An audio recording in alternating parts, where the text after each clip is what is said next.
আসসালামু আলাইকুম। প্রিয় একাদশ দ্বাদশ শ্রেণীর শিক্ষার্থী, আশা করি তোমরা ভালোই আছো। আমি মোহাম্মদ গোলাম মাওলা তালুকদার, সহকারী অধ্যাপক, কেশরগঞ্জ ডিগ্রি কলেজ, ফুলবাড়িয়া, ময়মনসিংহ। আজ আমি তোমাদের পরিণতি ও সুশাসন বিষয়ে প্রথম পত্র দশম অধ্যায়, প্রথম পত্রের দশম অধ্যায় দেশপ্রেম ও জাতীয়তা। দেশপ্রেম ও জাতীয়তা এই চ্যাপ্টার থেকে যে দুটি বিষয় নিয়ে আলোচনা করব, একটি হলো জাতীয়তার উপাদানসমূহ এবং জাতীয়তা নির্ধারণ নীতি, সাংস্কৃতিক ও ভৌগোলিক। সাংস্কৃতিক ও ভৌগোলিক। তাহলে প্রথমে আমরা জাতীয়তার উপাদানসমূহ আলোচনা করব। জাতীয়তা বলতে আমরা সেই জনসমাজকে বুঝি যারা দেশ, ভাষা ও সাহিত্য, রীতিনীতি, ইতিহাস ও ঐতিহ্যের ঐক্যসূত্রে আবদ্ধ। এই ঐক্যসূত্রগুলোই জাতীয়তার উপাদান। রাষ্ট্র দার্শনিকরা জাতীয়তার একাধিক উপাদান বা বৈশিষ্ট্যের কথা উল্লেখ করেছেন। জাতীয়তার উপাদানসমূহ এখন আমরা আলোচনা করব। এক নম্বর উপাদান ভৌগোলিক সান্নিধ্য। একই ভৌগোলিক সীমার মধ্যে বহুদিন ধরে বেশ কিছু সংখ্যক মানুষ বসবাস করতে থাকলে অধিবাসীদের মধ্যে স্বাভাবিকভাবে এক গভীর একাত্মবোধ গড়ে ওঠে। আবার একই অঞ্চলে পাশাপাশি বসবাসের ফলে নানা ক্ষেত্রে যোগাযোগ ও আদান প্রদান সহজতর হয়। তার ফলে অধিবাসীদের মধ্যে ঐক্যবোধ জাগ্রত হয়। 2 নাম্বার বংশগত ঐক্য। 2 নাম্বার বংশগত ঐক্য। কোন জনসমষ্টি যখন বিশ্বাস করে যে তাদের শিরা উপশিরায় একই রক্ত প্রবাহিত এবং তাদের আকৃতিগত বৈশিষ্ট্য অভিন্ন, তখন স্বভাবতই তাদের মধ্যে স্বজনপ্রীতি দেখা দেয়। বংশগত ঐক্য গভীর জাতীয়তাবোধের সৃষ্টি করে। প্রসঙ্গক্রমে হিটলারের সময় জার্মান জাতির জাতীয়তাবোধ এবং আর্য জাতি হিসাবে তাদের শ্রেষ্ঠত্বের দাবি উল্লেখযোগ্য। 3 ধর্মগত ঐক্য। সৃষ্টিকর্তার একই প্রকার আরাধনা জনগণকে সমধর্ম বিশ্বাসের বন্ধনে আবদ্ধ করে। একই প্রার্থনা বা উপাসনা পদ্ধতি এই ঐক্যের বন্ধনকে দৃঢ় করে। এর ফলে গভীর জাতীয়তাবোধের সৃষ্টি হয়। ধর্মগত ঐক্যের ভিত্তিতে উপমহাদেশের মুসলমানগণ স্বতন্ত্র জাতীয় জনসমাজে সংঘবদ্ধ হয়েছেন এবং পরে পাকিস্তান নামক নবরাষ্ট্রের উত্থানের মাধ্যমে নতুন জাতি সৃষ্টি করেছেন। 4 ভাষাগত ঐক্য। একই ভাষাভাষী জনগণের মধ্যে ভাবের আদান প্রদান সহজেই হয়। ভাষাগত ঐক্যের ভিত্তিতে তাদের সাহিত্য, রঙ্গরসিকতা হয় একই ধরনের। সেজন্য এক ভাষাভাষী খুব সহজেই পরস্পরের মধ্যে মনোরাজ্যের পরিচয় পেয়ে একাত্ম হতে পারে। জার্মান দার্শনিক ফিক্টে এর মতানুসারে জাতীয় ঐক্য উদ্ভবের অন্যতম প্রধান উপাদান হল ভাষা। 5 রাজনৈতিক ঐক্য। দীর্ঘদিন ধরে কোন জনসমষ্টি একই সরকারের শাসনাধীনে থাকলে তাদের মধ্যে ঐক্যবোধ সৃষ্টি হওয়ার স্বাভাবিক সম্ভাবনা থাকে। এ ধরনের রাজনৈতিক ঐক্য অধিবাসীদের মধ্যে ঐক্যবোধের সৃষ্টি হয়। 6 নাম্বার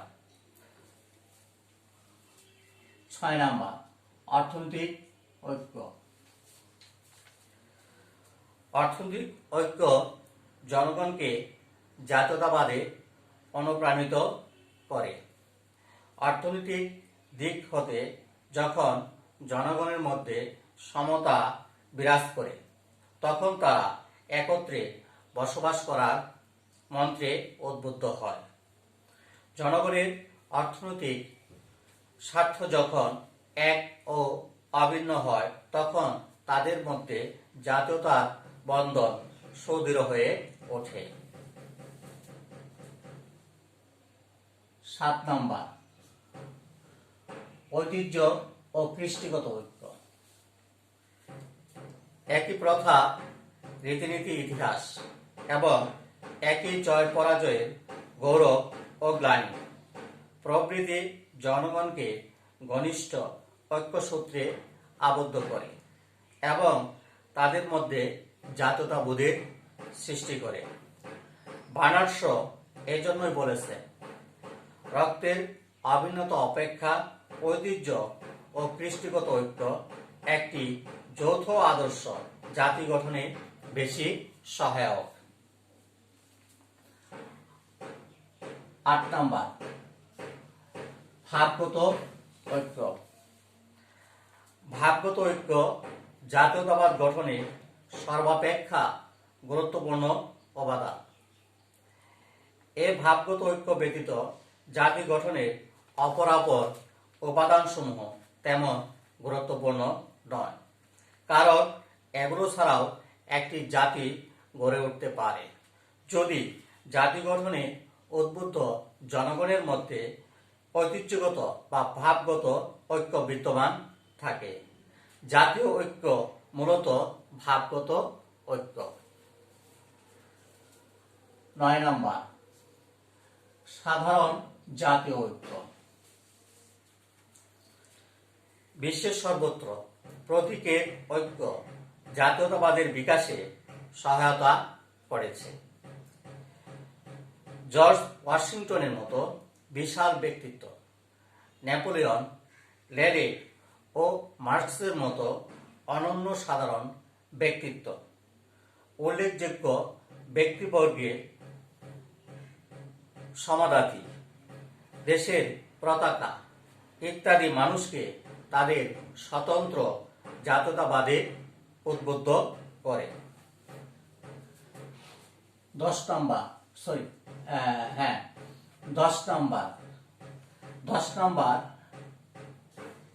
রাজনৈতিক আকাঙ্ক্ষার ঐক্য। রাজনৈতিক আকাঙ্ক্ষার ঐক্য। বিশ্বের অনেক জাতি রাজনৈতিক আকাঙ্ক্ষার ঐক্যের উপর ভিত্তি করে গঠিত হয়েছে। যখন কোনো সাধারণ রাজনৈতিক উদ্দেশ্য সুনির্দিষ্টভাবে গড়ে ওঠে তখনই জাতীয়তাবাদ একটি পূর্ণাঙ্গ জাতির উদ্ভব ঘটায়। ব্রিটিশ শাসনামলে ভারতীয় কংগ্রেস ভারতের জনগণের সাধারণ রাজনৈতিক আকাঙ্ক্ষার প্রকাশ ঘটায়। 11 নাম্বার অভিন্ন রাষ্ট্রীয় সংগঠন। দীর্ঘদিন একই সরকার ব্যবস্থার অধীনে থাকলে জনগণের মধ্যে সে সরকার ব্যবস্থার প্রতি স্বাভাবিক আনুগত্যের সৃষ্টি হয় এবং জনগণের মধ্যে একাত্মবোধ গড়ে ওঠে। যেমন ইংরেজ, স্কট, ওয়েলসবাসীদের সমবায়ে যে এক জাতি গড়ে উঠেছে তা একই রাষ্ট্রের অধীনে বসবাস করার জন্য। উপযুক্ত উপাদানসমূহ জাতীয়তাবাদ গঠনে অত্যন্ত গুরুত্বপূর্ণ ভূমিকা পালন করে। কখনো কখনো একক উপাদানের ফলে জাতীয়তাবাদ গঠিত হতে পারে, আবার কখনো একাধিক উপাদানের সমন্বয়ে জাতীয়তাবাদ গঠিত হতে পারে। তবে যেভাবে জাতীয়তাবাদ গঠিত হোক না কেন, একমাত্র ঐক্যবোধী জাতীয় অস্তিত্বের অপরিহার্য সম্ভব। প্রিয় শিক্ষার্থী, এই ছিল জাতীয়তার উপাদানসমূহ। এখন আমরা আলোচনা করব জাতীয়তা নির্ধারণ নীতি। জাতীয়তা নির্ধারণ নীতি সাংস্কৃতিক ও ভৌগোলিক। সাংস্কৃতিক। অধ্যাপক লাস্কির মতে জাতীয়তা সাধারণভাবে এক ধরনের মানসিকতা। এটা দুই দ্বারায় পরিদৃষ্ট। একটা হলো মানব সমাজের প্রাচীন স্মৃতি সম্পদ এবং অন্যটি পরস্পরের একত্রে বসবাস করার সম্মতি।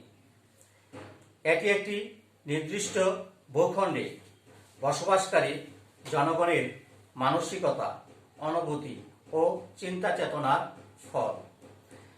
জাতীয়তাবাদের এই ধারণা বিশ্লেষণ করে দেখা যায় জাতীয়তা নির্ধারণে দুটি বিষয় খুবই গুরুত্বপূর্ণ। তা হল সাংস্কৃতিক ও ভৌগোলিক। সাংস্কৃতিক ও ভৌগোলিক। সাংস্কৃতিক। যখন কোনো জনসমাজ ঐতিহাসিক দিক দিয়ে একই ধরনের আচার আচরণ, ভাষা, সাহিত্য, সংস্কৃতি, ধর্মবিশ্বাস, সংস্কার, জীবনযাত্রার প্রণালী প্রভৃতি বন্ধনে আবদ্ধ হয়ে নিজেদেরকে এক করে ভাবে এবং পৃথিবীর অন্য জনসমাজ থেকে সম্পূর্ণ পৃথক বলে নিজেদের মনে করে, তখন উক্ত জনসমাজের মধ্যে সামাজিক বা নৃতাত্ত্বিক বা সাংস্কৃতিক জাতীয়তাবোধের জন্ম হয়। যেমন বাঙালি, আরবীয়, ইংরেজ, রুশ জনসমাজ সাংস্কৃতিক জাতীয়তাবোধে উদ্বুদ্ধ। জনগোষ্ঠী যখন সুখ দুঃখ, জয় পরাজয়, লাভ লোকসান, আনন্দ বেদনা নিজেদের সম অংশীদার মনে করে, তাদের মধ্যে একই ধরনের রীতিনীতি, পোশাক পরিচ্ছদ, চালচলন লক্ষ্য করা যায়, তখন তাদের মধ্যে সাংস্কৃতিক বন্ধন সুদৃঢ় হয়। তাই যুগ যুগ ধরে বাংলা ভাষা ও বাঙালি কৃষ্টি কালচারের সাথে এদেশের মানুষের পবিত্র ধর্মীয় অনুভূতি, লোকাচার, জীবনযাপনের ধরন, আবহাওয়া ইত্যাদির সংমিশ্রণে আমাদের বাঙালি সংস্কৃতি গড়ে উঠেছে।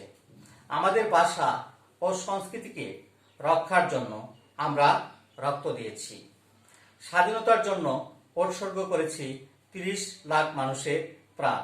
এরই প্রতিফলন ঘটেছে 1972 সালের সংবিধানের 9ম অনুচ্ছেদে।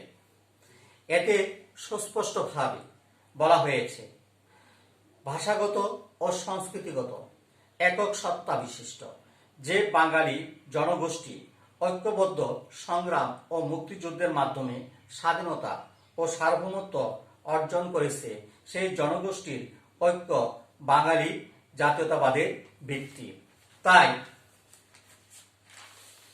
সংস্কৃতি জাতীয়তা নির্ধারণে গুরুত্বপূর্ণ নীতি হিসাবে পরিগণিত হয়ে আসছে। ভৌগোলিক। সাংস্কৃতিক জাতীয়তাবোধে উদ্বুদ্ধ কোনো জনগোষ্ঠী যখন রাজনৈতিক সচেতনতা প্রাপ্ত হয়ে কোনো রাজনৈতিক সংগঠনের মাধ্যমে আত্মনিয়ন্ত্রণের দাবি প্রতিষ্ঠার সংগ্রামে সোচ্চার হয়ে ওঠে এবং নিজেদেরকে একই জাতিসত্তায় একীভূত করে, তখন উক্ত জনগোষ্ঠীর জাতীয়তা হয়ে ওঠে ভৌগোলিক। এ সম্পর্কে র্যামজে মোর বলেন, একটি স্বতন্ত্র জাতি সাধারণত একটি নির্দিষ্ট ভূখণ্ডে বাস করে, কেননা একই সংলগ্ন এলাকায় বসবাস করার ফলে একটি জনসমাজ তার নিজস্ব অভ্যাস, সংস্কৃতি, ঐতিহ্য ও অভিজ্ঞতা অর্জন করে, যা তাদের জাতীয় বৈশিষ্ট্য ও প্রতিষ্ঠানের উপর গভীরভাবে প্রভাব ফেলে। জাতীয় রাষ্ট্র গঠনই এ ধরনের জাতীয়তাবোধের চরম সার্থকতা। জাতীয় স্বার্থে রাজনৈতিক ও রাষ্ট্রীয় এবং ভৌগোলিক জাতীয়তাবোধ বিকশিত হয়, যেমন ভারতীয়, ইরাকি, পাকিস্তানি এর প্রকৃষ্ট উদাহরণ। প্রিয় শিক্ষার্থী, এখন আমরা বাড়ির কাজ জানব। বাড়ির কাজ, খাতা কলম নিয়ে লেখো বাড়ির কাজ। জ্ঞানমূলক প্রশ্ন। জ্ঞানমূলক প্রশ্ন 1. কিভাবে ভাবের আদান প্রদান হয়? কিভাবে ভাবের আদান প্রদান হয়? 2. নৃতাত্ত্বিক পরিচয়ে আমরা কি? নৃতাত্ত্বিক পরিচয়ে আমরা কি? 3. রক্তের অভিন্নতা অপেক্ষা ঐতিহ্য ও কৃষ্টিগত ঐক্য একটি যৌথ আদর্শ জাতি গঠনে বেশি সহায়ক। উক্তিটি কার? 3. রক্তের অভিন্নতা অপেক্ষা ঐতিহ্য ও কৃষ্টিগত ঐক্য একটি যৌথ আদর্শ জাতি গঠনে বেশি সহায়ক। উক্তিটি কার? এরপর লেখো অনুধাবনমূলক প্রশ্নের উত্তর। 1. ভৌগোলিক ঐক্য কিভাবে জাতীয়তাবোধ গঠনে ভূমিকা রাখে? ভৌগোলিক ঐক্য কিভাবে জাতীয়তাবোধ গঠনে ভূমিকা রাখে? 2. বংশগত ঐক্য বলতে কি বোঝায়? বংশগত ঐক্য বলতে কি বোঝায়? 3. জাতীয়তা নির্ধারণে সাংস্কৃতিক নির্ধারকের স্বরূপ ব্যাখ্যা করো। জাতীয়তা নির্ধারণে সাংস্কৃতিক নির্ধারকের স্বরূপ ব্যাখ্যা করো। তবে প্রিয় শিক্ষার্থী, আজ আমরা জানলাম জাতীয়তার উপাদানসমূহ এবং জাতীয়তা নির্ধারণ নীতি সাংস্কৃতিক ও ভৌগোলিক। আজকে এ পর্যন্তই। ভালো থাকো, সুস্থ থাকো। আসসালামু আলাইকুম।